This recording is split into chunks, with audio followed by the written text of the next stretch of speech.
Hi friend, welcome my YouTube channel Mamun lifestyle मु दीप्ति आपण मानक स्वागत जनाऊँ। फ्रेंड्स चलतु देखी नवा आज रेसिपी हूँ जह्नी आलू पोस्त तरकारी।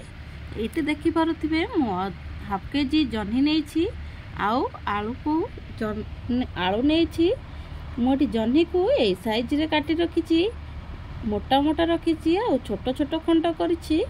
ये देखिपे जह्नी पोस्त मत टमाटो पियाज अदा रसुण आ मेन है पोस्त आ 4 ରୁ 5टी काजू आ कि 4 ରୁ 5 कला रसुण मुझे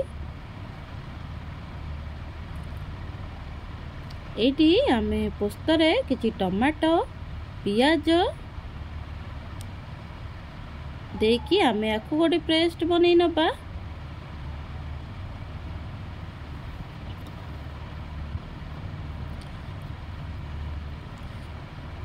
तापरे आम ए कड़ाई बसई नबा।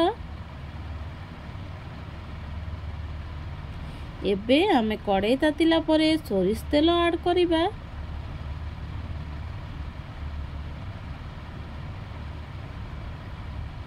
सोरिष तेल तातिगला परे आम सांग माने बेट जीरा आउ सुखिला लंका को टिके फुटई नबा। तातरे आम आलू को भाजी नबा।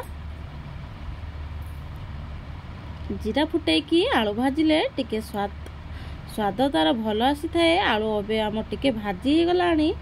एबे आमे तादरे देइदबा जह्नी देइदबा। जह्नी जेते मोटा काटिले भी तादु पानी बाहरिबो सेडा नोसड़ी पड़िबो। जेते मोटा साइज रो जह्नी रखिबे सेते भल। एटी मोर जह्नी देखि पारथिबे जह्नी आलू बहुत भाजवा दरकार नहीं अल्प माने जमती से जह्नी पानी रे आलू किछि % सिझी जिबा दरकार।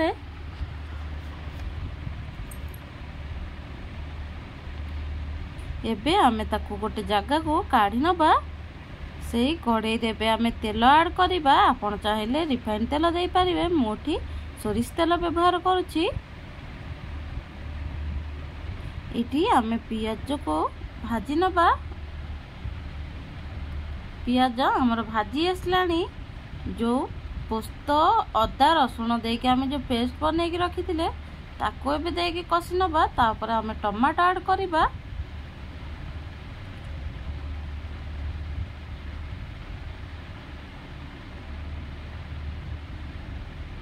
एबे आमे स्वाद हिसाब रे हळदी गुंड लंका गुंड देइतबा। तापरे आमे एबे साधा मसला करी पाउडर टिके ऐड करिबा। आपणकर मन पसंदर मसला आपण एठी ऐड करि परिबे।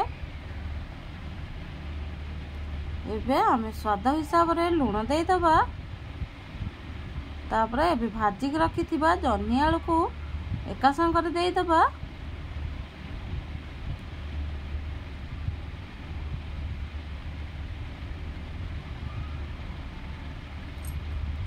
एबे से जह्नी आलू को भाजी रखिथिबा जह्नी आलू एबे आमे ताको कसी नबा। सेथिरे आमे एबे पानी को देइ दबा। धीरे धीरे हमर तेल छाड़ीबा स्टार्ट कले आमे पूरा पानी देइ दबा। तरकारी रे जति आवश्यक पानी अछि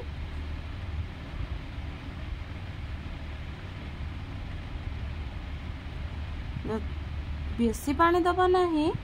जेहेतु हम भाजिला भितर आमर आलू किछि जह्नी पानी बाहर की खाई माने सिझी जाइतिला। एटी देखि परथि तरकारीटी आमर केडे सुंदर होई आसिलानी।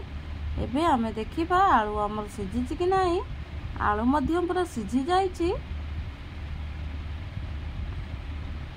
आउ थरे चेक करनबा जह्नी सिझी कि नाही। सबु आमर ठीक ठाक सिझी जाइछि। तरकारी आमर एबे फुटिबा स्टार्ट हलानी। एबे आमे तादर टिके गरम मसला ऐड करिबा।